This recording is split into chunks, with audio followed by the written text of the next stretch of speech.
இந்த காணொளிய பார்க்கறதுக்கு முன்னாடி தமிழ் ஜனம் யூடியூப் சேனலை சப்ஸ்கிரைப் பண்ணாம நீங்க பார்த்துட்டு இருந்தீங்கன்னா கண்டிப்பா சப்ஸ்கிரைப் பண்ணிட்டு நீங்க பாருங்க. பாஜக மாநில முன்னாள் தலைவர் அண்ணாமலை மீது வந்து மகாராஷ்டிரா சிவசேனா கட்சியை வந்து மீண்டும் மும்பையில் கால் வைக்க முடியாது விஷயத்தை சொல்லியிருக்காங்க. அதை எப்படி சொல்றாங்க? அவர் பேசின பேச்சுக்கு எங்கேயும் கால் வைக்க முடியாது. நாமெல்லாம் மன்னிச்சு வச்சிருக்கோம், போயிட்டு போட்டோம்.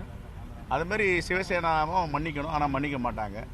வேலை இல்லாமல் 2 பேர் சுற்றிக்கிட்டு இருக்கிறாங்க. அங்கே பார்த்தீங்கன்னா ஆதித்ய தாக்கரே, ராஜ் தாக்கரே, இவங்கெல்லாம் யாருங்க? அங்கிருந்து என்னை மிரட்டிக்கிட்டு இருக்கானுங்க. நான் பெருமைப்படுறேன், ஒரு விவசாயினுடைய பையன் இன்னைக்கு தாக்கரேவனுடைய கோபத்தை நான் சம்பாரிச்சிருக்கிறேன். எனக்கே அது ஆச்சரியம்தான். எங்கள் அப்பா படித்தது 10வது, அம்மா படித்தது 6வது. எல்லாம் இத்தனை நாளாக ஆடு மாடு தான் மேய்ச்சிட்டு இருந்தாங்க. இப்போ உடம்பு சரியில்லை, ஆடு மாடு மேய்க்கிறதுல அந்த ஆடு மாட்டை நான் மேய்க்கிறேன்.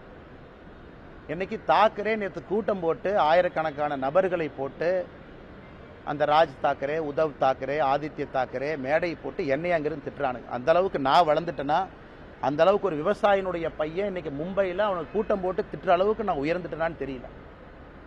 அதனால் இந்த பாலா சாஹேப் தாக்கரே அவர்கள் மீது மிகப்பெரிய மரியாதை நான் வைத்திருக்கின்றேன். பாரதிய ஜனதா கட்சியில் நம்முடைய அலுவலகத்தில் நான் மாநில தலைவராக பணியாற்றிய பொழுது 2 பேர்த்தோட புகைப்படம் என்னுடைய இதில் இருக்குது. ஒன்று சத்ரபதி சிவாஜி அவர்கள், மற்றொன்று மகாகவி பாரதி அவர்கள், திருவள்ளுவர் எல்லாமே வச்சுருக்காங்க. அதனால் இவனுக்கு அந்த மிரட்டல் போட்டு இந்த சிவசேனா, இன்னைக்கு தாக்கரேவோட சிவசேனா அவங்களுடைய பத்திரிகை நம்ம முரசொலி மாதிரி சாம்லான்னு ஒன்று வச்சுருக்கானுங்க. அதில் எழுதியிருக்கானுங்க, மும்பைக்குள்ளே வந்தால் என் காலை வெட்டுவேன், இங்க் அடிப்பேன்னு. நான் மும்பைக்கு வரத்தான் போகிறேன், நீ இங்க் அடிச்சுப்பாரு, காலை வெட்டிப்பார், அதெல்லாம் 2 ஒன்று பார்த்துடலாம். அதனால் இந்த மிரட்டல் உருட்டுருக்கெல்லாம் நான் பயந்துருந்தா ஊரில் உட்காந்து என் கிராமத்துக்குள்ளே சொந்த ஊரில் தான் இருக்கணும். 2வது, இது மாதிரி பல சுவாரஸ்யமான தகவல்களை பார்க்கணும்னா தமிழ் ஜனம் யூடியூப் சேனலை சப்ஸ்கிரைப் பண்ணுங்க.